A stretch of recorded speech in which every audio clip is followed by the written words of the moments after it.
자, 받아놓은 폴더 열어보시면요. 여기 많은 파일들이 있는데, 이 중에 render.tj라는 파일이 있습니다. 요거 찾아가지고 옵니다.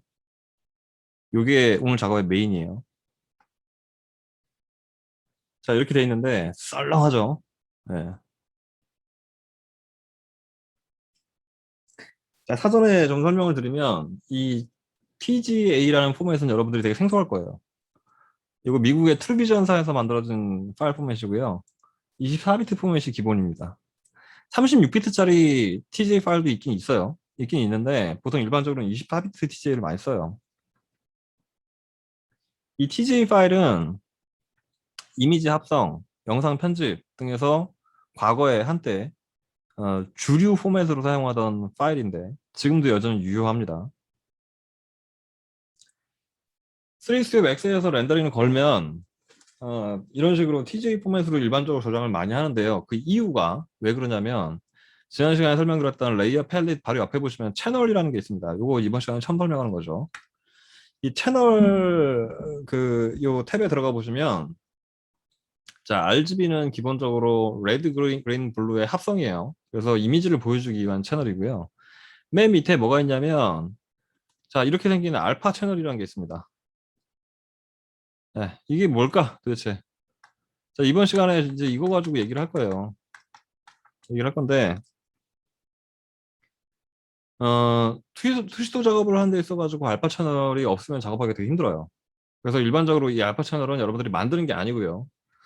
3학년 때 배울 뭐 3ds max라든가 리뷰이시라든가 이런 거 여러분들 할 때 렌더링 걸면 타가 포맷으로 TJ 포맷으로 저장할 때 리졸 백그라운드 알파라는 옵션이 있어요. 그걸 선택을 하게 되면 지금처럼 알파 채널이 포함돼 가지고 같이 저장이 됩니다. 요건 일반적인 이미지 뷰어에서는 열어볼 수가 없고요. 포토샵에서만 열 수 있어요. 대부분. 자, 이 알파 채널을 잘 보시면 검은색과 흰색과 그다음에 중간에 무슨 묘한 회색이 있습니다. 그죠? 자, 아까 제가 TJ 포맷은 24비트 포맷이 일반적이다라고 얘기했는데 이런 토시 하나하나를 놓치면 안 돼요. 이게 되게 중요한 정보이기 때문에. 우리가 일반적으로 화면상에다가 색상을 표시하는 데는 16비트 컬러면 충분해요. 16만 5천 컬러 정도 되거든요. 네. 그거면 충분한데 왜 24비트 36비트를 쓸까? 그럼 그 8비트의 차이는 도대체 어디서 오는 걸까? 36비트 같은 경우에는 뭐 이제 8비트가 두 번 더 얹어지는 건데 자, 8비트라는 건 2진수로 2의 8승이라는 얘기죠. 자, 10진수로 바꾸면 얼마입니까? 256이에요. 그래서 일반적으로 우리가 여기 이미지 메뉴에 가보시면요. 예? 이미지 메뉴에 가보시면 모드 부분에 보면 그레이스케일이라고 있죠. 요게 256 컬러입니다. 256 컬러예요. 인덱스 컬러도 역시 256이긴 해요. 자, 그래서 검은색부터 흰색까지의 표현을 256단계로 끊어서 표현한 게 8비트 그레이 이미지예요. 자, 그럼 이게 도대체 왜 필요하냐? 상식적으로 여러분들이 이 건물의 배경을 분리하는 데 있어가지고 혹은 건물의 영역만 선택하는 데 있어가지고 이 복잡한 걸 여러분들이 손으로 다 할 수 있어요? 그래서 렌더러에서 미리 준비를 해주는 겁니다. 자, 그러면 이 흰색이 의미하는 부분은 뭐냐면 선택된 영역이고요. 이 까만색은 선택되지 않은 영역이에요. 그래서 이미지랑 겹쳐서 보시면 검은색은 버리는 부분이고요. 이 흰색 부분만 쓰는 부분입니다. 이렇게 돼 있어요. 자, 채널 탭에서 RGB 클릭하셔야 됩니다. 반드시. 레이어 작업을 하시려면. 자, 레이어로 넘어오시면 백그라운드 레이어라고 해서 이건 뭐 움직일 수도 없고 편집도 안 되는 이런 레이어가 있어요. 근데 이거를 더블 클릭을 하거나 혹은 지금처럼 무브 툴 가지고서 이렇게 드래그를 해보면 Convert to Normal Layer라는 메시지가 뜹니다. 이렇게 하셔도 되고요. 혹은 더블 클릭하셔서 그냥 OK 누르셔도 돼요. 그러면 이탈릭 섀도우 백그라운드 이미지라고 되어 있는 그 글꼴이 변하면서 레이어 0번으로 이름이 바뀌고 일반적인 노멀 레이어로 바뀝니다. 왜 노멀 레이어냐? 여기 보세요. 노멀이라고 되어 있지. 그죠? 자, 이제부터는 이동도 되고요. 일반적인 편집도 가능합니다. 이렇게. 그죠? 자, 이렇게 일반적인 편집도 가능한데, 그럼 알파 채널을 뭐 때문에 가져왔습니까? 자, 알파 채널을 사용하는 방법. 자, 컨트롤 키를 누르고 나서 알파 채널의 썸네일을 클릭합니다. 썸네일 위에 올라갈 때 마우스 커서 모양이 바뀌어요. 자, 클릭하시면, 자, 보입니까? 그 경계? 보이나요? 보이죠?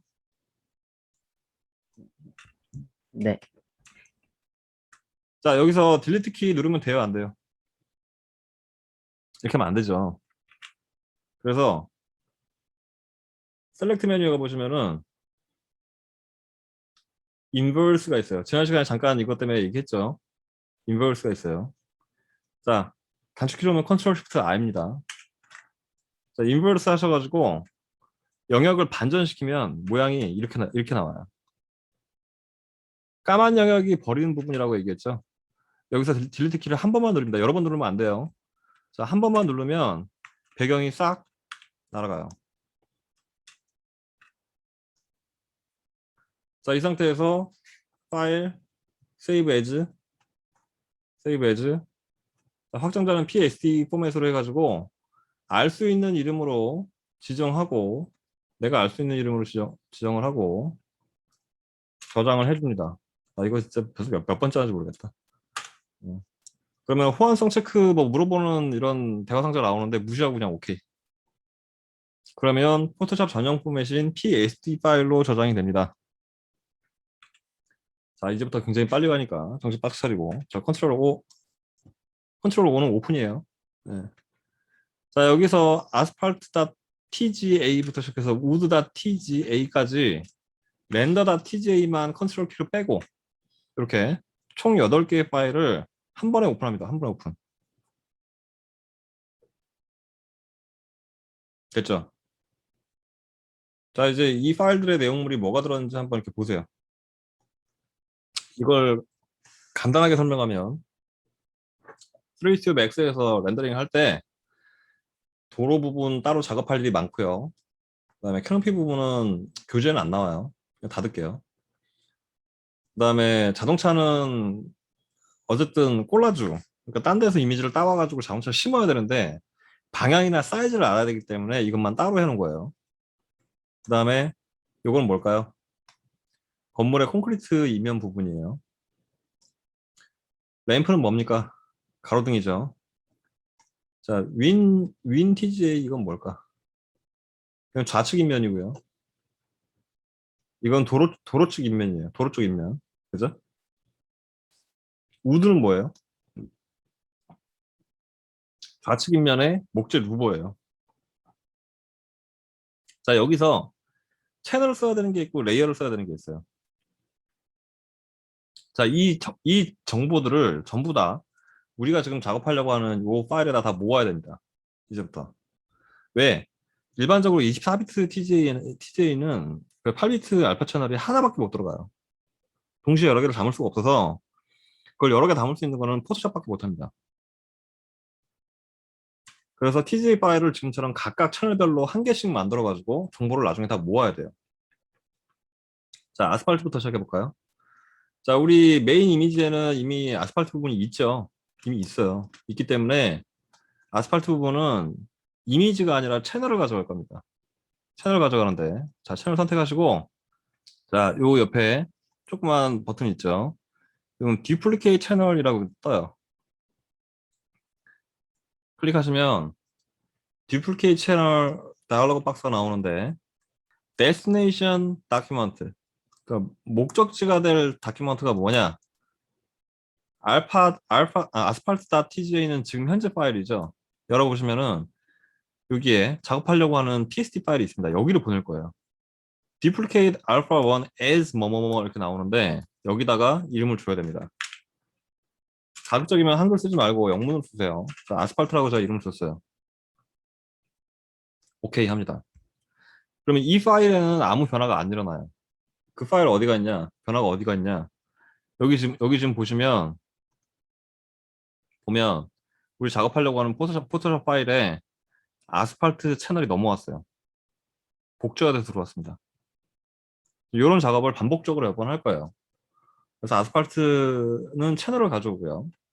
자동차는 채널을 가져오는 게 아니라, 물론 이건 안 쓸 거예요. 안 쓸 건데, 자동차가 운행하는 방향이나 차의 높이를 알아야 되기 때문에 그래서 필요하거든요. 그래서 어떡하냐? 백그라운드 레이어를 더블 클릭합니다. OK 하고 노멀 레이어로 만들어줘요. 채널에 가서 알파 채널을 컨트롤 키 누르고 썸네일을 클릭하게 되면 영역이 잡히죠. 그 다음에 어떻게 select inverse 하거나 컨트롤 시프트 I를 눌러서 영역을 반전시킨 다음에 레이어 메뉴로 돌아가서 레이어 선택하고 딜리트 키를 한번 눌러가지고 지웁니다. 그러면 차량 부분만 남고 나머지 빈 공간들은 다 지워지겠죠. 자, 이 상태에서 이번에는 듀플리케이트 레이어를 합니다. 듀플리케이트 레이어. 데스티네이션 다큐먼트는 지금 현재 작업하고 있는 PSD 파일. 이름은 cars 라고 이름을 주고 OK를 누릅니다. 그러면 여기에 자동차가 도착해 있어요. 자, 이 파일은 저장하지 않고 닫습니다. 그 다음 파일. 이 콘크리트 부분은요, 이미지를 가져가는 게 아니라 이 영역이 필요해요. 이 영역이 필요해요.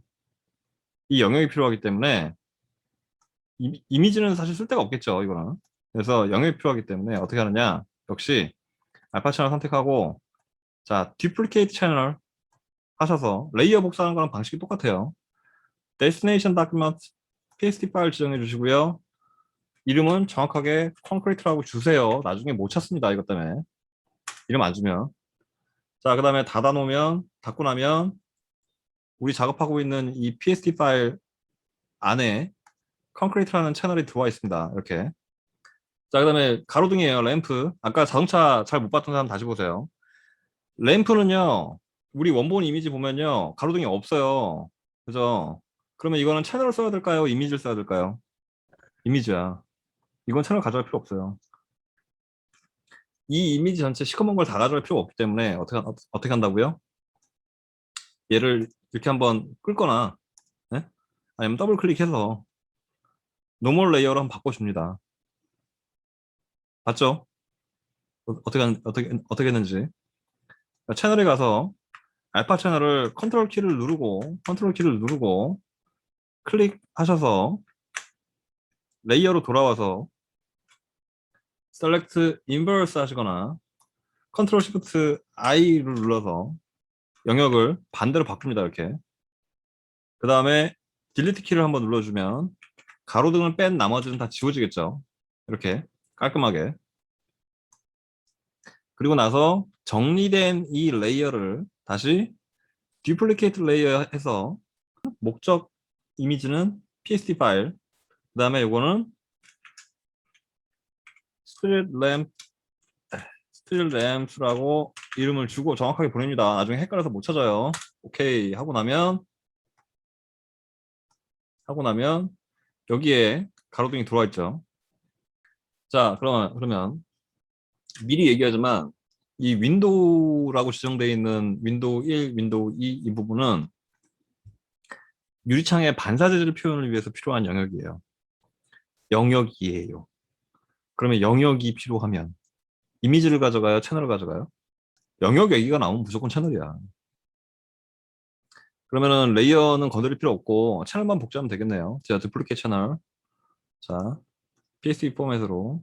자, 윈 01 채널 보냈고요. 이제 결과 일일이 안 볼 거예요. 자, 여기도 디플리케이트 채널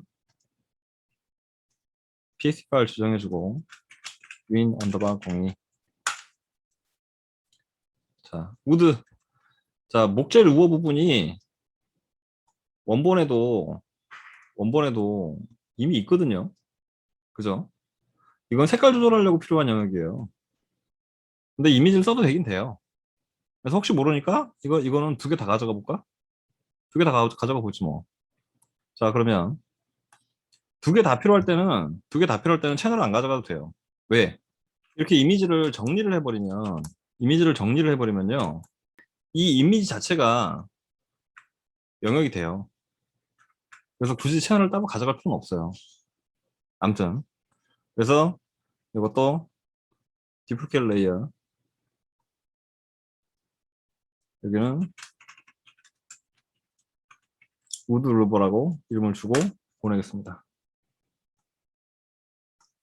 자, 그러면 이렇게 들어와 있네요. 자, 그런데 아, 이 우드 루버 부분 레이어를 가려보면요, 원래 재질이 있어요. 이렇게요. 그래서 이건 여러분 결정하셔야 돼. 이걸 쓸지 저걸 쓸지. 근데 이제 교재도 교재고, 일단 순서상으로는 영역으로만 쓰는 게 맞는 것 같아요. 이번 색이 좀 너무 좀 그래. 그죠? 그러면 채널 안 가져왔는데 그럼 다시 파일 열고 채널 가져오면 되죠. 그렇게 해도 되고요. 굳이 열기 싫으면 어떻게 하면 되느냐? 자, 여기에 밑에 보면은 채널 탭 밑에 보면은 여기 뉴 채널이라는 아이콘이 있어요. 지금 이거 좀 보이나요? 이거. 자, 이렇게 하면 새 채널이 만들어지거든요. 자, 여기다 우드 루거라고 이름을 미리 줍니다. 자, 이 채널에는 아무것도 없어요, 지금. 다시 레이어로 돌아가서 우드 루버라고 되어 있는 레이어를 아까 채널 선택하듯이 썸네일을 딱 클릭합니다. 그러면 이 레이어의 영역만 잡히겠죠. 이렇게. 그죠? 채널에 가셔서 방금 새로 만든 채널 여시고요. 그 다음에 요 컬러 피커, 맨 밑에 보이는 컬러 피커에 가시면은요, 정경색은 하얀색, 그다음에 배경색은 검은색으로 강제로 맞춰주는 요 조그만 버튼이 있습니다. 이거 보이나요? 이거 한번 눌러준 다음에 Alt 딜리트 키를 눌러요. Alt 딜리트 키는 딜리트 키를 누르면 배경색을 채우라는 얘기고, Alt 딜리트 키를 누르면 전경색을 채우라는 얘기예요.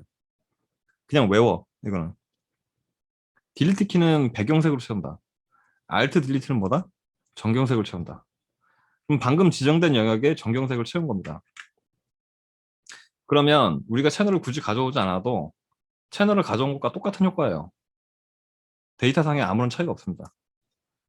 자, 그러면 우드루버는 잠깐 쓸지 안 쓸지 결정이 안 됐으니까 가려놓을게요. 됐죠? 그 다음에 이제 요 본 건물, 이거 레이어 0번으로 이름 돼 있는데 불편해. 이거. 자, 빌딩 이름 바꿔줍니다. 이렇게. 자, 여기까지 빨리 진행해 보세요. 자, 여기까지 진행이 됐으면 배경에 아무것도 없잖아요. 그 포함된 파일 중에 배경으로 쓸만한 이미지가 몇 개 있긴 있어요. 근데 어떤 건 초점이 안 맞고, 이건 너무 위에서 내려다본 거라 초점이 안 맞고, 어떤 것들은 몰라. 이게 두 개 정도가 쓸만한지 모르겠는데, 열어보면 이거 그냥 한번 써봅시다. 이거. 자, 요거는 정확한 자리를 맞춰야 될 필요가 없기 때문에 그냥 이렇게 던지면 돼요. 이렇게요. 꺼내놓고요. 끌어를 던지면 됩니다. 이렇게. 끌어가지고. 그리고 얘는 닫아버리세요. 자, 이렇게 그냥 거창한 산이 들어왔어요. 근데 얘는 마운틴이라고 이름을 주고요. 빌딩 레이어 아래로 내립니다. 이렇게 순서를 바꾸세요. 됐죠? 자, 잘 보면 지금 이 투시도의 소점이 어디 있을까요? 여기? 거의 지워진 있거든요. 부분이랑 요 눈금하고, 그러니까 요 매지하고 그 한 사이쯤 돼요. 대충 한 정도 돼요. 이거 어떻게 확인하느냐? 나머지는 수직 왜곡이 다 있죠. 꺾였죠. 그죠? 얘도 꺾였죠. 안 꺾인 자를 찾으면 돼요. 그러면 산은 수평선이 어디쯤 될까? 지금 대충 보면. 이거 아까 좀 위에서 보긴 했지만 대략 한 이쯤 되거든요. 저기 멀리 보이는 나무보다 조금 아래. 에디트 들어가셔서요. 프리 트랜스폼이라는 명령어가 있습니다. 단축키 컨트롤 T예요. 그냥 외워. 자주 쓰기 때문에 그냥 외우세요. 컨트롤 T 눌러서 대충 가로폭을 맞춘 다음에 쭉 내려서 수평선 위치를 한번 맞춰봅니다. 대충 이쯤 될 거예요. 자, 근데 문제가 하나 있어. 아, 하늘이 너무 짧어. 하늘이 생기다 말았죠. 그럼 이거 어떻게 해야 돼요? 그거 어떻게 날려야지. 자, 지우개 꺼낸다, 지우개. 지우개 꺼내서요. 키보드 P키 옆에 브레이킷 있다 그랬죠. 브레이킷 가지고 사이즈 조절할 수 있습니다, 이렇게. 물론 이거를 닦는 방법이 여러 가지 방법이 있는데 가장 단순 무식하고 버전 차가 없는 공통된 기능은 이레이저 뿐이에요. 물론 라스로 딸 수 있는 방법도 있긴 한데 그건 웹 디자인 하는 사람들이나 그렇게 해요. 리터치 할 때는 보통 라쏘 가지고 따지는 않아요. 그래서 그리고 이제 이미지를 어설프게 확대해 놓은 이미지라 가지고 경계가 좀 보이는데 경계도 적당히 살살 지워가면서 이 까만 선이 좀 보이면 좀 너무 거슬리겠죠. 그죠? 그래서 경계도 좀 뭉개가면서 조심해서 지웁니다, 이렇게. 그래서 이제 이런 식으로 능선을 다 탔으면, 능선 한 번 다 탔으면, 폴리곤을 라sso 툴 가지고서 이 사이를 한번 이렇게 지나가요. 이런 식으로. 딜리트 키를 누르면 이미지가 이렇게 지워집니다. 폴리곤을 라sso 툴은 요 아래에 있다고 지난 시간에 얘기했어요. 이거 어디 있어요? 이거 물어보시면 안 돼요. 그럼 집에서 복습 안 했다는 얘기야. 여러분들도 한번 해보세요. 저도 빨리 진행할 테니까.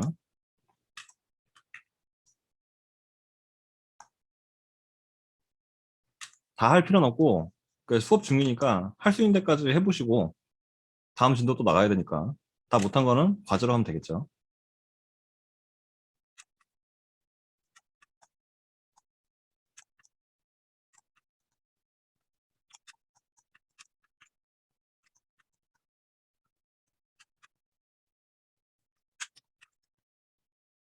이레이저 지우개 툴 가지고서 경계를 한번 정리를 한 다음에 지금 보이는 것처럼 이렇게 라sso 툴 가지고서 이렇게 크게 떨어내면 지우기가 훨씬 더 수월합니다. 이렇게. 그죠? 근데 이제 이런 작업들이 시간이 많이 걸리기 때문에 지금 실습용 자료들이 나가는 겁니다. 사실은. 이거 원래 여러분들이 다 해야 될 작업인데 실제로는. 근데 그렇게 하면 수업 진도를 못 나가죠. 이거 하고 있느라고. 그래서 저도 일부만 보여드릴 거예요.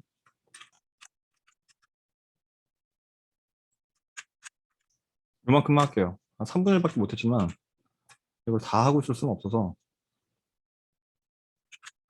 이만큼만 하겠습니다. 자, 이제 조금 그럴싸해 보이죠?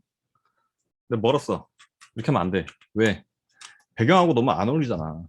우리나라에서는 원경이 훨씬 어두워 보여요. 그래서 이미지, 애저스먼트, 여기에 브라이트니스 컨트라스트 메뉴에 들어가셔서 브라이트니스를 좀 줄입니다. 이렇게 줄이고요. 이거 대비 되게 세거든요. 컨트라스트도 떠드리세요. 특히 대도시의 경우에는 대기 중 미세먼지 농도가 높아서 먼 거리까지 또렷하게 잘 안 보여요. 컨트라스트를 낮춰주는 게 맞아요. 자, 아까보다 좀 덜 튀죠. 여전히 밝아요. 자, 그래서 번투를 써서 번투를 써서 산 중턱 아래 부분을 살짝 만지는데 익스포저 툴에서 한 농도를 한 50% 정도 잡으시고요. 그냥 하시면 안 돼요. 자, 살짝 툭툭 칩니다. 이렇게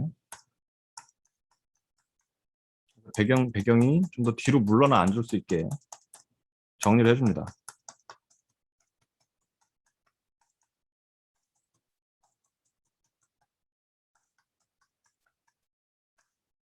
아까보다는 훨씬 차분해졌죠. 됐나요? 자, 하늘 소스가 없어요. 지금 현재 하늘 소스가 없어서 제가 구글에서 검색을 해가지고 하나를 좀 낚아올게요.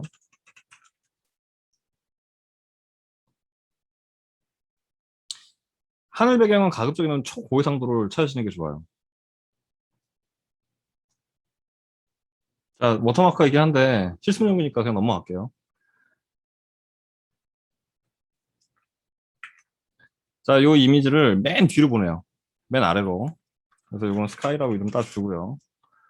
자, 이렇게 배치를 한번 해봅니다. 일부러 좀 분위기에 맞게 좀 밝은 걸 가져왔어요. 자, 컨트롤 T 눌러서 트랜스폼 할 때, 여러분들 이거 마우스 오른쪽 클릭해보면, 나 지금 펜이 좀 말 안 되는데, 여기 지금 이렇게 디스토스를 써도 되고요. 아니면 Shift 키를 누르고, 이게 비대칭 변형을 해도 돼요. 그래서 초점을 고려해서 여러분들이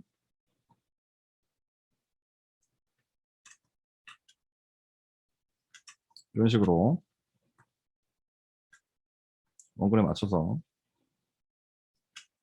이 정도로 배치를 해줍니다. 자, 지금 배경과 이제 뒷배경의 그러니까 산과 그다음에 이제 그 하늘이 바뀌고 나니까 분위기가 좀 다르죠. 자, 이렇게 정리를 해줍니다. 산 부분은 여러분들이 너무 튀어 보이면 더 많이 죽여도 되고요. 여러분들이 선택을 하세요. 자, 그 다음에 해야 될 일은 뭐냐면, 자, 건물하고 아주 멀리 있는 원경까지는 해결이 됐는데, 그 사이에 중간 단계가 없으니까, 이거 뭔가 건물이 동동 떠 보이죠. 그래서 주변 건물들을 좀 배치를 해볼 겁니다. 보내드린 소스 중에, 빌드 언더바 01을 하고, 빌드 언더바 02라는 PST 파일 두 개가 있습니다. 이걸 열어보세요. 파일 두 개가 나올 겁니다. 이렇게. 이거는 사전에 미리 작업이 다 돼 있어서요. 그래서 PSD 파일로 저장이 되어 있는 거고요. 건물 배경을 미리 다 빼놨어요. 이거를 작업을 안 해놓으면 수업 시간에 진도를 못 나가죠. 자, 디플리케이트 레이어 하셔가지고 이거를 우리 작업 중인 파일로 보냅니다. 닫고 여기도 마찬가지 디플리케이트 레이어 하셔가지고 우리 작업 중인 파일로 보냅니다. 이미지가 이렇게 들어와 있을 거예요. 자, 이거는 산보다는 앞에 있어야 되고요. 이 레이어 순서 잘 보세요. 드래그해서 바꿉니다. 하늘이나 산보다는 위에 있어야 되고요. 건물보다는 뒤에 있어야 됩니다. 오케이? 됐죠? 자, 그럼 하나씩 작업을 해보죠. 자, 먼저 요 왼쪽에 있는 건물. 자, 컨트롤 T 하셔서 스케일이라든가 이런 여러 지형지물을 고려하셔가지고 그다음에 왼쪽에 있는 건물은 되게 부담스럽죠. 그래서 존재감이 너무 크다라고 해요. 이런 건. 그래서 일부만 보이게 살짝 가려놓고 주로 멀리 보이는 작은 건물 중심으로 보이게끔 이 사이즈 좀 조정하셔가지고 배치를 해봅니다. 이렇게 이런 식으로 엔터. 그 다음에 또 다른 이미지가 하나 더 있었죠. 얘도 끌고 내려가서 컨트롤 T. 자, 트럭이 되게 부담스럽네요. 그래서 모양 잘 봐가면서 이 정도 넣으면 될까요? 좀 더 키울까? 교재에는 이런 식으로 돼 있어요. 그래서 저는 안 맞다고 보고요. 이 정도가 좋은 것 같아요. 요건 이제 건너편에 있는 건물로 보죠. 대충. 자, 이런 정도 스케일을 맞춰주면 대략 이제 가까이서 보면 이제 이런 느낌 날 겁니다. 자, 이렇게 해놓고 끝내면 안 돼요. 왜? 왼쪽 건물은 너무 오래된 사진을 스캔해서 색이 맛이 같고요. 오른쪽 건물은 최근에 찍은 사진이긴 한데 오히려 우리 렌더링한 건물보다도 더 튀어 보여요. 그죠? 그래서 하나씩 이제 만져줍니다. 먼저 오른쪽 먼저 이미지 애저스먼트 휴 세처레이션이라고 위에서 여섯 번째 있는데 단축키가 컨트롤 U예요. 자주 쓰는 건 좀 외우세요. 휴 세츄레이션 들어가서 세츄레이션은 채도입니다. 채도를 좀 빼버립니다. 네, 채도를 많이 빼고요. 라이트니스도 조금 죽여요. 튀지 않게 한 마이너스 한 10% 정도. 세츄레이션은 마이너스 한 70% 정도. 오케이 해줍니다. 이건 요대로 좋아요. 이렇게 다른 배경이 있죠. 이 왼쪽에 있는 배경. 얘는 지금 색이 맛이 같거든요. 자, 이미지 애저스먼트 그다음에 휴 세츄레이션 들어가셔서 자, 휴 값은 색상 값이에요. 좌우로 슬라이더를 움직여 보면 빨개지기도 했다가 펄해지기도 했다가 전반적으로 지금 현재 약간 갈색 톤에서 보라색 사이의 기운이 돌기 때문에 여러분들이 이걸 슬라이더를 조절하다 보면 어느 정도 이렇게 매치가 되는 색톤이 나옵니다. 이 정도. 35 구간이네요. 35 구간. 자, 그래서 색상을 변조를 시켜놓고 거기서 다시 채도를 더 빼줍니다. 마이너스 한 45% 정도 줄게요. 밝기는 크게 문제가 안 되는 것 같아요. 자, 오케이 하고 나서 보면 아까보다는 좀 위화감이 덜하고 그럴듯하게 이렇게 어울릴 수 있게 됐어요. 중간중간 교재에서 좀 건너뛰는 부분이 있습니다. 시간 관계상 어쩔 수가 없어요. 그 채널 가지고 들어온 거 이제 어떻게 쓰려고 가져왔는지 설명만 좀 하고 그냥 빠르게 넘어갈게요. 우리 콘크리트 부분 채널 있었죠? 여기 이런 거. 콘크리트 좀 많이 어두워요. 그래서 채널에서 컨트롤 키 누르고 이 콘크리트 채널 썸네일을 클릭하면 이렇게 영역이 나오는데 이미지 애저스먼트 브라이트니스 컨트라스트 이 부분 들어가셔서 쏘리 레이어가 지정이 안 됐다. 레이어는 많은 레이어를 지정해야 됩니다. 빌딩 레이어 지정을 안 했죠.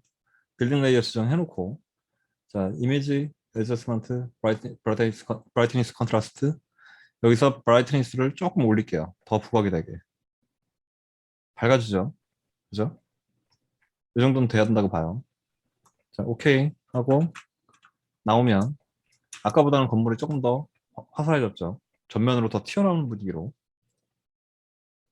이런 데 쓰려고 이런 채널들을 가져온 겁니다. 알겠죠? 자, 그 다음에 이제 윈도우 채널이 두 개가 있습니다.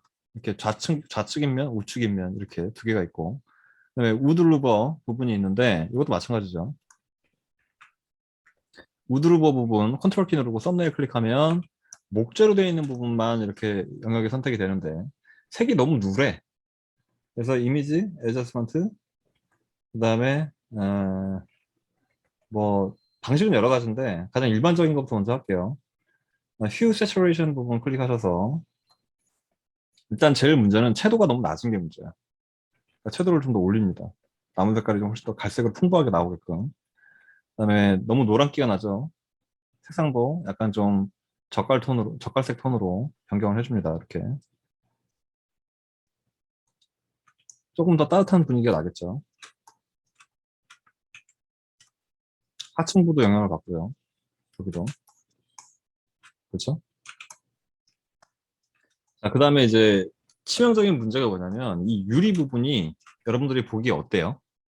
이 유리 같아요? 실제 유리는 어떻습니까?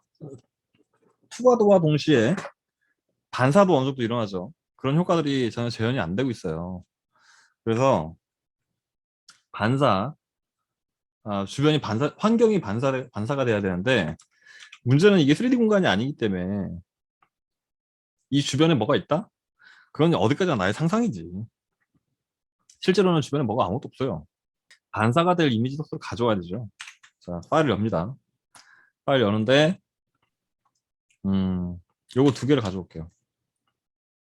백 언더바 01, 백 언더바 02. 그죠? 자, 열기 두 개를 가져옵니다. 자, 이것도 역시 이렇게 창 분리해 놓고 무브 툴 써서 던져요. 어디다 던져? 아무데나 던지면 안 되지. 자, 여기다 던져요. 던져. 백 언더바 02 얘도 마찬가지죠. 얘도 던져. 이미지 두 장이 들어왔어요. 얘는 왜 디플리케이트 왜 안 했냐? 할 필요가 없으니까. 왜냐면 이 위치가 어떻게 될지 몰라요, 나도. 음. 자, 그래서 이거는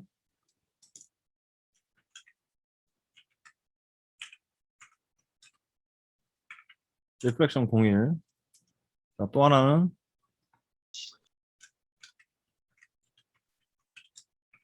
리플렉션 02. 이미지를 두 개를 만들었어요. 자, 정신없으니까 둘 중에 하나는 끕시다. 자, 요거는 좌측면 반사 이미지로 쓸 거고요. 얘는. 그죠? 좌측면 반사 이미지로 쓸 거고, 나머지 하나는 그 우측면 반사 이미지로 쓸 거예요. 이렇게. 잠깐 숨겨놓고. 자, 좌측면 반사 이미지 쓰는 건 좋은데 지금 이게 수직으로 이렇게 왜곡이 들어가 있어요. 이렇게. 이거 보기 안 좋잖아요. 그죠? 그래서 컨트롤 T 하시고요. 아니면 에디트 여기 프리 트랜스폼 이거 선택하시고요. 어떻게 하느냐? 오른쪽 클릭하시면 여기에 디스토트라는 메뉴가 있어요. 디스토트.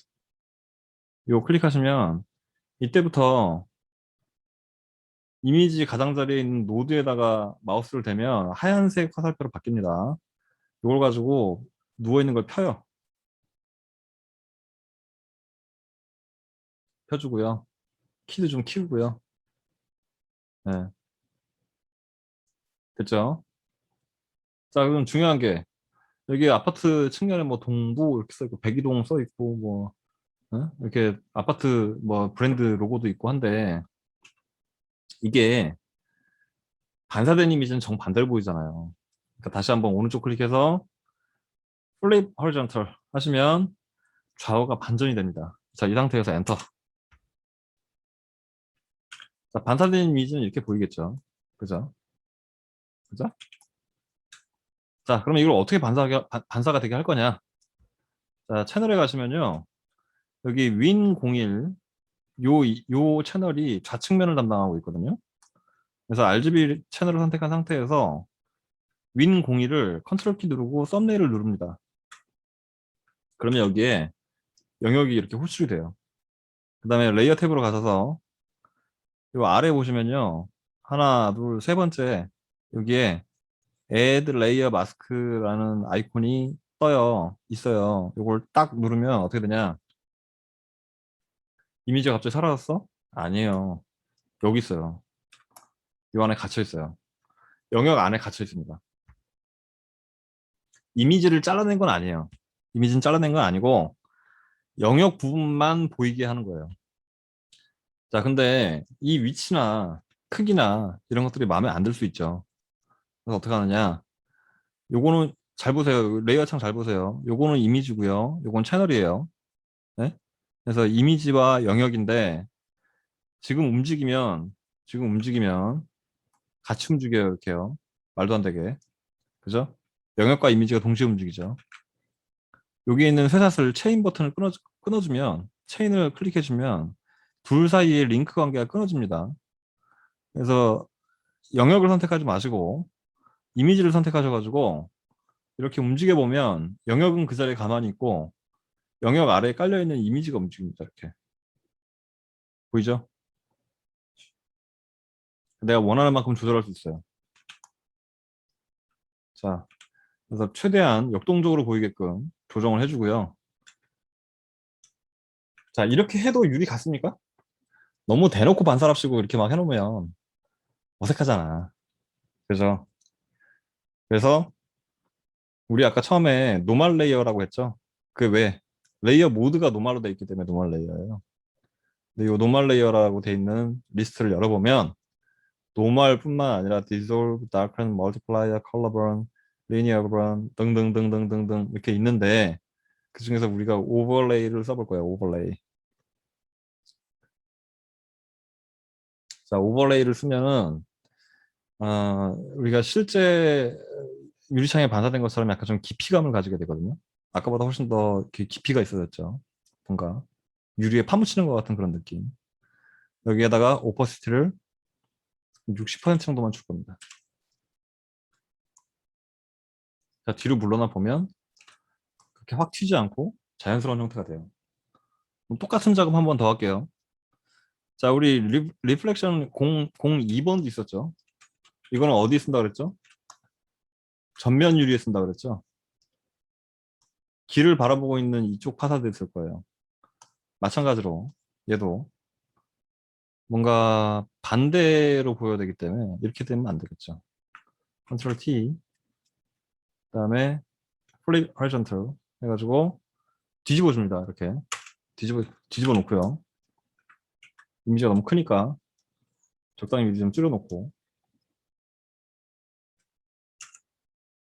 그 다음에 채널에 가서 win 언더바 02 요거를 컨트롤 키 누르고 썸네일 클릭해서 도로 쪽 인면에 유리 영역을 불러옵니다. 이렇게.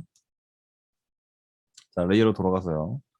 여기서 다시 밑에 있는 아이콘 중 세 번째 거 레이어 마스크를 딱 씌우면 이렇게 영역 안으로 갇히게 돼요. 자, 이 상태에서 자, 링크 버튼 해제하시고요. 이미지를 클릭하신 다음에 이거 헷갈리면 안 돼요. 이미지를 클릭하신 다음에 이미지 이렇게 움직여 옵니다. 이미지 좀 많이 부담스럽게 크죠? 정리 좀 할게요. 자, 디스토트 하셔가지고 자, 왜곡되어 있는 거 좀 펴주고요. 이렇게. 그 다음에 사이즈도 좀 조절해 줄게요. 자, 사이즈가 너무 커.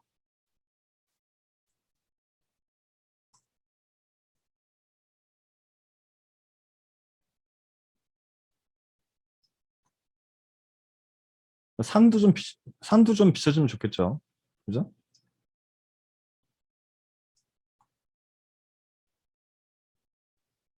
이 정도. 자, 이렇게 놓고 레이어 모드는 오버레이로 변경한 다음에 너무 노골적으로 튀니까 이거는 오퍼시티를 50, 45, 45 정도만 줄게요.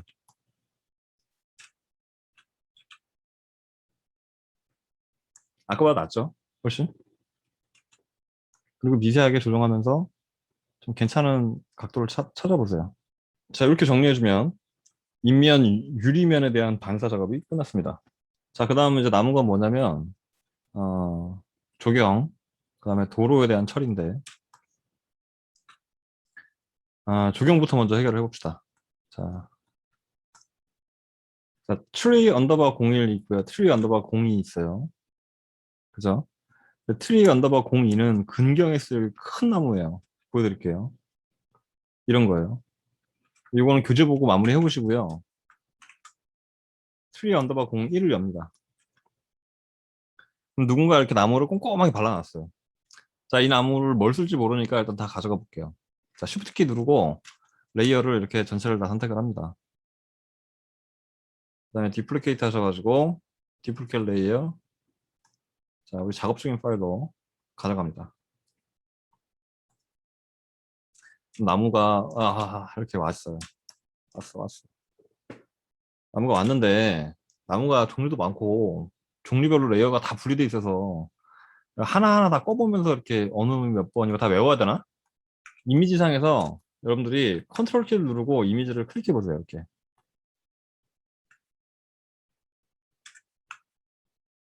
이미지를 클릭해 보면 물론 무브 툴이어야 돼요. 무브 툴인 상태에서 컨트롤 키를 누르고 이미지를 클릭해 보면 얘는 트리 01, 얘는 트리 02, 얘는 트리 03, 얘는 트리 04 이렇게 식별할 수가 있어요. 얘는 트리 05, 7이네. 얘는 7이고 얘는 5번, 얘는 6번 이렇게 식별이 가능합니다. 그러면 우리가 이렇게 찍어보면 무슨 레이어인지 알 수가 있죠. 나머지는 다 가려줘요. 이 나무를 가지고 빠르게 툴은 똑같기 때문에 플립 펄전틀 자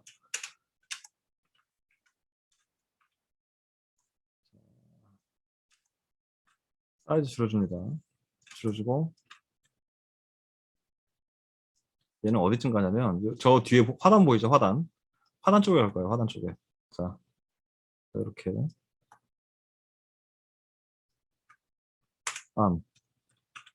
그다음에 나무 색깔이 너무 진해. 이미지, 애저스먼트, 휴 세츄레이션. 자, 채도 줄이고요. 채도 확 죽이고요. 마이너스 한 30, 한 40까지도 떠들어도 돼요. 라이트니스, 명도 마이너스 한 10% 정도. 그래서 나대지 않게 조절해 줍니다. 근데 문제는 지금 이 나무가 가로등을 올라탔죠. 그죠? 왜 그럴까? 이 램프 레이어가 나무 레이어 아래 깔려 있으니까 그렇죠. 그래서 요 스트릿 램프 레이어를 트리 06번 위로 올립니다. 그러면 가로등이 앞으로 튀어나오겠죠. 됐나요? 자, 그 다음에 다른 나무들 한번 볼게요.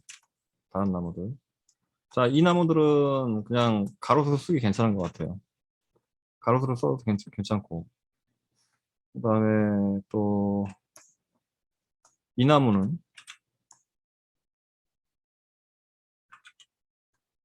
이 나무는 뭔가 운치는 있어 보이나.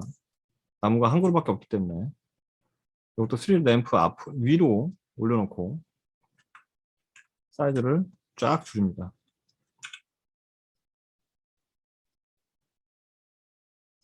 이렇게 가로수로 쓰면 괜찮을 것 같아요.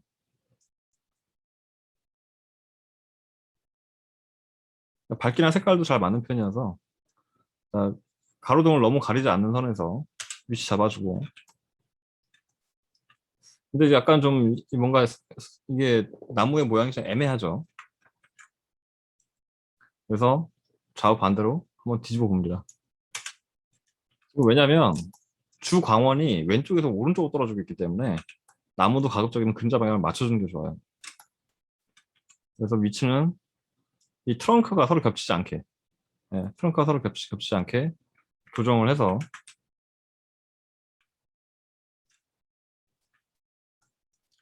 자, 그다음 얘는 어디 쓰는 게 좋을까요?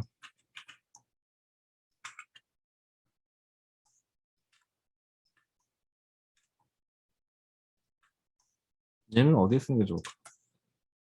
얘는 딱히 어디 써야 할지 잘 모르겠네요. 잘 모르겠지만 어, 굳이 쓰라면 건너편에 있는 건물들 너무 가지가 앙상하기 때문에 이쪽에다 배치를 해서 좀 그런 걸 그런 느낌, 그 좀 삭막한 느낌을 좀 지워보겠습니다. 이렇게. 그리고 이제 나무들이 원근 효과 때문에 가면서 작아지죠. 우리도 그걸 고려해서 디스토트 줘서 한쪽을 조금 꺾어요. 그래서 가면서 좀 낮아지게 약간만 정리를 합니다. 자, 자세히 들여다보면 이제 얼추 이제 사이즈는 잘 맞는 것 같은데 문제는 너무 밝은 게 문제죠. 이것도 마찬가지로 이미지, 애저스먼트, 브라이트니스, 컨트라스트, 브라이트니스 쫙 줄이세요. 네. 컨트라스트 약간 뺍니다. 그 다음에 여전히 너무 푸르르기 때문에 휴 세츄레이션 들어가셔서 채도를 조금 죽여줘요. 이렇게 하면 크게 튀지 않고 나름대로 잘 어울리는 걸 알 수가 있습니다. 게다가 이 부분은 그늘진 부분이에요. 자, 다른 나무들 한번 볼까요? 자, 이 나무. 얘는 어디 쓰면 좋을까? 자, 이 나무는 건너편에 주경수 써도 되고요. 이렇게 건너편 공간에 주경수로 써도 가로수나 이런 걸로 써도 되고요. 여기에 쓰긴 좀 무리죠. 공간이 너무 좁아서. 그죠? 음. 건너편에 가로수로 쓰는 걸로 합시다. 자, 지금 말라 비틀어진 나무도 좀 가리고요. 하나, 너무 작은데? 응. 응. 그다음에, 자, 이 나무는 조명이 어떻게 된 건지 방향성이 별로 없어 보여요. 그래서, 어, 나치 툴 가지고, 지난 시간에 설명했죠. 나치 툴 가지고서 한쪽을 조금 밝게 터치를 해줍니다. 자, 이 상태에서 역시 채도는 약간 빼주고요. 이렇게 고무를 좀 가리는 용도로 사용할게요. 자, 그 다음 또 다른 나무들이 있습니다. 어디 보자. 다 하기에는 시간이 모자랄 것 같긴 한데. 요런 식으로 작업을 해가지고 여러분들이, 어, 완성을 해 오셔야 돼요. 자, 얘는 건물 앞을 가리기 때문에 이 메인 빌딩보다도 뒤로 내려가야 됩니다. 건물 뒤로 숨게 해줘야 돼요.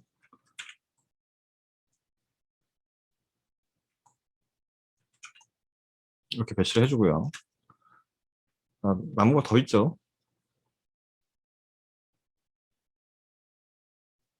7번 나무를 아직 안 썼어.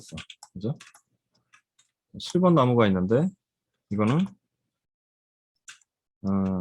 이것도 건물 뒤편으로 보내서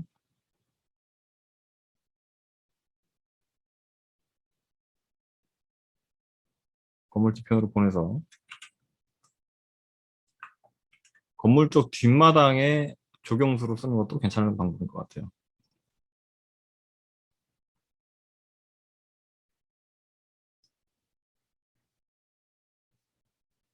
자, 레이어 순서는 좀 조정해야 될 것 같고요. 자, 이럴 때 레이어를 못 찾을 때는 컨트롤 클릭하라고 그랬죠. 자, 트리 6번인데 트리 6번이 훨씬 더 뒤로 내려와야 될 것 같죠.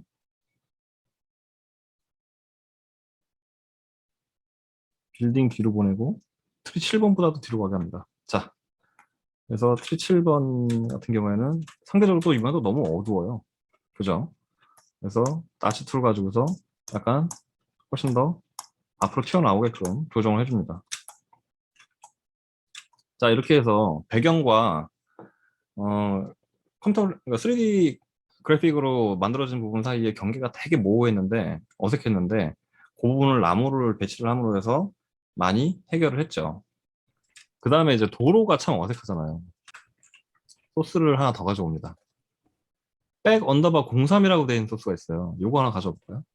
백 언더바 03. 혹은 04 가져와도 되는데, 04는 문제가 뭐냐면, 가까이 있는 차량 때문에 쓰기가 되게 애매해. 가지고 얘는 안 쓸게요. 그래서 03을 가져오면, 03은 또 문제가 있어. 방향이 또 반대야. 아이고. 그렇다고 또 좌절하면 안 되죠.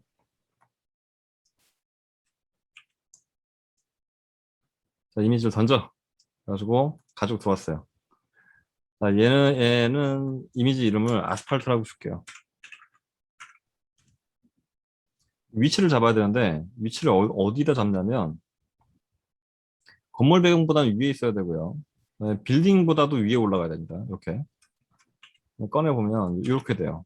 문제가. 자, 일단 방향 안 맞으니까 프리 허리전트를 해가지고 뒤집어줍니다. 이렇게. 그 다음에 디스토트 메뉴 가지고서 이렇게 한번 숙여보세요. 맞출 수 있는지. 대략 대충 맞출 수 있을 것 같아. 그죠? 될 것 같아. 근데 문제는 될 거는 같은데 이게 지금 뒤가 안 보이니까 정확하게 위치를 잘 모르겠어. 그래서 오퍼시티를 한 40 정도 줍니다. 40 정도. 그러면 아 이게 뒤가 보여요. 뒤를 보면서 작업을 할 수가 있어요. 대략 이렇게 왜곡이라든가 이런 것들 여러 가지를 감안해서 모양을 좀 맞춰봅니다. 이렇게.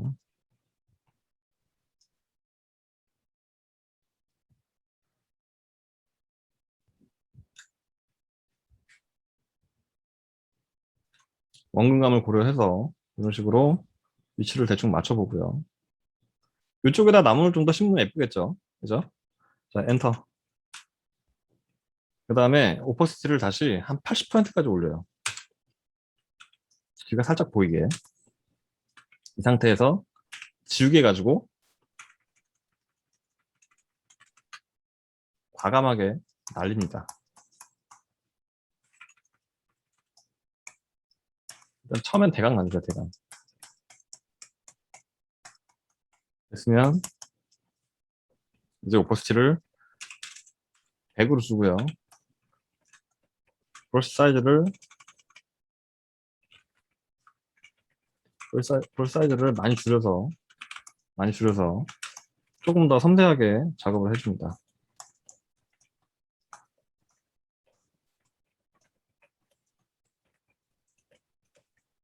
그래서 원본 CG 이미지하고 이 합성한 이미지하고 잘 어울릴 수 있게 이 경계를 잘 보면서 차선 안 다치게 지금 중요한 게 이게 차선을 만들려고 하는 거기 때문에 차선 안 다치게 조심해서 잘 치웁니다. 이렇게.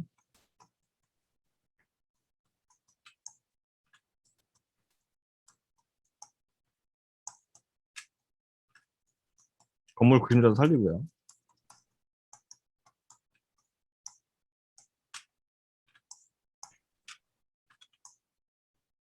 자, 어때요? 괜찮죠? 나쁘지 않죠? 자, 최종적으로는 오퍼시티는 한 90% 정도를 주고 끝낼게요. 100%라면 너무 좀 이상해서 85% 갑시다. 85%. 85%에서 타협을 봅시다. 그래서 바닥도 좀 자연스러워 보이게끔 정리해 주시고, 중요한 건 이제 구도가 잘 맞은 것까지는 좋은데 도로도 너무 댐비어 지금. 그래서 화면상으로 너무 댐비기 때문에 이번에는 burn 툴을 써서요. 오퍼시는 익스포저는 burn 툴 익스포저는 한 15% 정도 맞출게요. 위에 있습니다. 옵션에. 이게 이제 버닝 하는 강도를 주는 건데 약하다. 30%.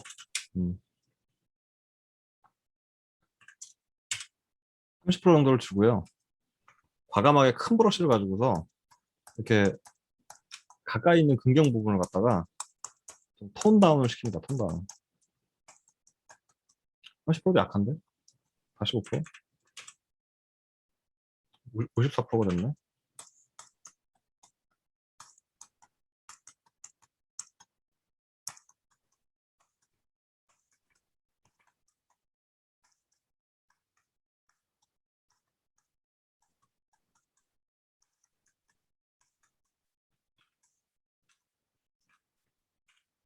자, 이 정도 해놓으면 이제 기본적인 틀은 다 잡힌 겁니다. 자, 지금까지 이게 얼마나 변했는지 한번 볼까요? 자, 우리 원본 상태 한번 보겠습니다. 원본 상태. 원본 이랬어요. 지금은 이렇게 돼 있죠. 이제 전체를 보면서 이게 조금씩 조정을 해줄 수 있어요. 산 너무 높아? 좀 내려. 이 정도. 이제 어느 정도 구색이 갖춰지면 이제 안 보이던 게 보이기 시작하니까 이때부터 여러분들이 느긋하게 여유를 가지면서 살펴보면서 방금 이렇게 능선이 이게 위로 지나가는 거 좀 오버였어. 좀 내려. 뭐 이런 것들을 조정해 나갈 수 있죠. 그죠? 자, 그럼 교재에는 이제 남은 과정이 뭐가 있냐면 여기다가 이제 차를 올리는 과정이 있어요. 지금 보고 있는 이 차는 쓸 게 아니에요. 이 차는 쓸 게 아니고요. 여러분들 소스 파일 안에 뭐가 있냐면은 카 01, 카 02 이런 차량이 미리 소스가 준비가 돼 있습니다. 이 차들을 가져올 거예요, 이제. 어떤 식으로 가져올 거냐.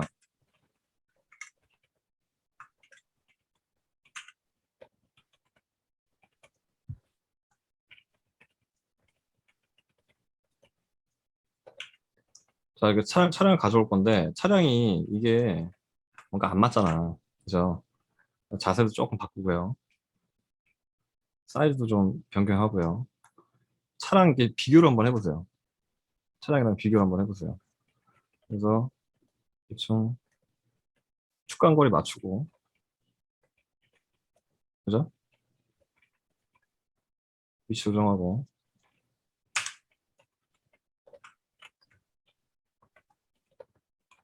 이런 식으로 차를 배치를 합니다.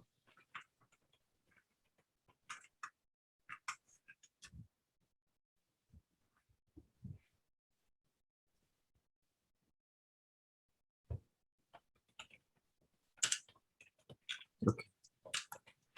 그리고 차가 너무 튀어도 안 돼요. 그래서 이 주제가 차가 아니기 때문에 이럴 때는 가장 기본적으로 채도를 빼주는 게 국룰이에요. 채도를 빼주거나 명도를 좀 죽이거나 이렇게 해서 존재감 없이 만들어주는 게 좋습니다. 어디까지나 배경이기 때문에. 그죠? 자, 이런 식으로 가지고 있는 이런 차들을 다 배치를 할 겁니다. 하는 김에 다 하자. 그냥.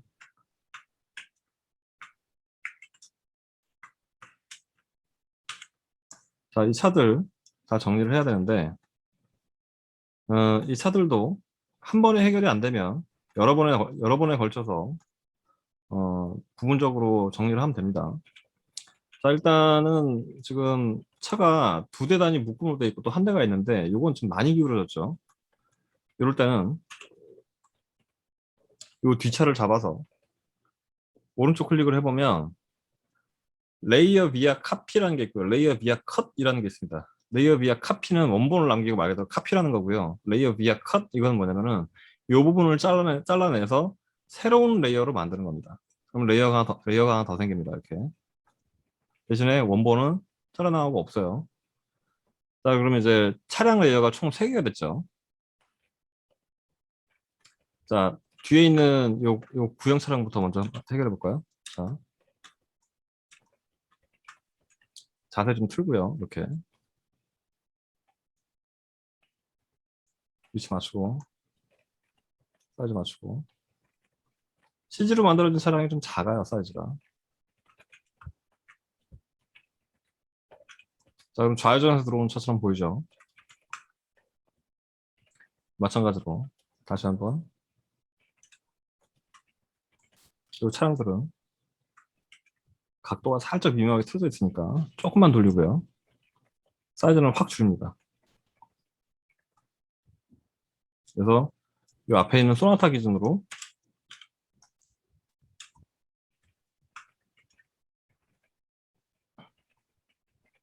사이즈를 어느 정도 맞춰줍니다. 이렇게.